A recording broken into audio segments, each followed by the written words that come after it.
ครับคลิปนี้ก็จะเป็นการเชื่อมต่อ water stop โดยใช้เครื่องเชื่อมนะครับเครื่องเชื่อมก็จะลักษณะประมาณนี้ครับมีเป็นแผ่นฮีตเตอร์นะครับแผ่นหนึ่งแล้วก็มีตัวปรับระดับความร้อนพอเราเริ่มใช้เนี่ยเราก็เสียบปลั๊กนะครับแล้วก็ปรับตัวปรับความร้อนมันปรับไปที่ไฮเลยก็ได้นะครับแล้วก็รอสักครู่นะครับอุณหภูมิมันจะค่อยๆขึ้นอันนี้เป็นตัวบอกอุณหภูมินะเราอุณหภูมิให้อยู่ระหว่าง250ขึ้นไปนะครับจนถึง350องศาเซลเซียสถ้าเกินนี้เนี่ย PVC water stop มันจะไหม้นะครับถ้าต่ำกว่านี้ก็จะทำงานช้าโอเคเดี๋ยวเรารออุณหภูมิสักครู่ครับ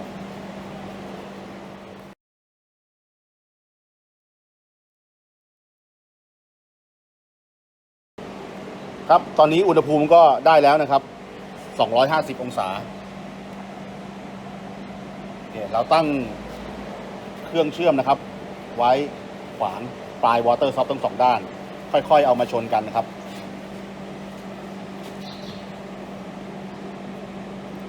PVC water stop จะค่อยๆหลอมกลายเป็นของเหลวนะครับทั้งสองด้านนะฮะถ้าอุณหภูมิต่ำก็จะช้าหน่อย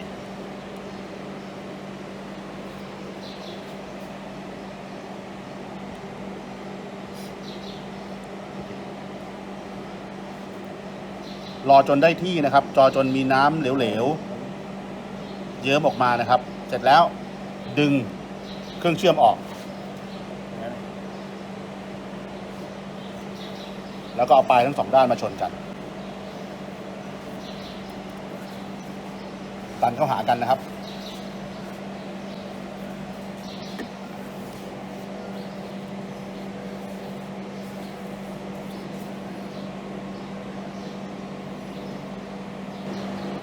โอเคเดี๋ยวเรามาดูกันอีกรอบนะครับอันนี้เราเชื่อมตัว8นิ้วนะครับ8นิ้ว3ปุ่มหนา5มิล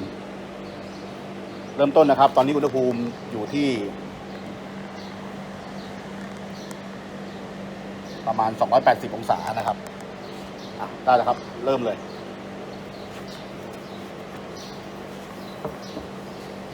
ตั้งเครื่องเชื่อมนะครับแล้วก็เอาปลายทั้งสองด้านเนี่ยเข้ามาชนกับแผ่นฮีตเตอร์นะครับขยับช่วยหน่อยครับมันจะได้หลอมละลายเร็วๆทำครั้งนี้จะเร็วขึ้นนะครับเพราะว่าอุณหภูมิมันสูงขึ้น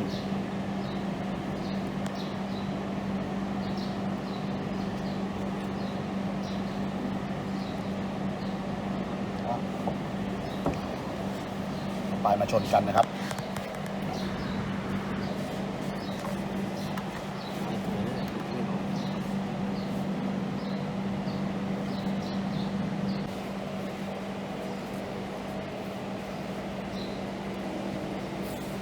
รอสักครู่นะครับไม่ต้องใจร้อนใช้น้ำนะครับเดี๋ยวมันจะ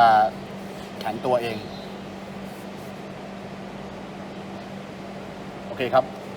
พลิกอีกด้านหนึ่งครับลองดูกันอีกด้านหนึ่ง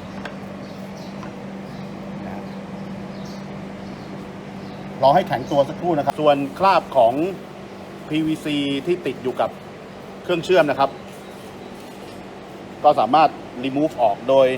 ใช้ถุงมือธรรมดาครับมันมีเทฟลอนเคลือบอยู่ครับ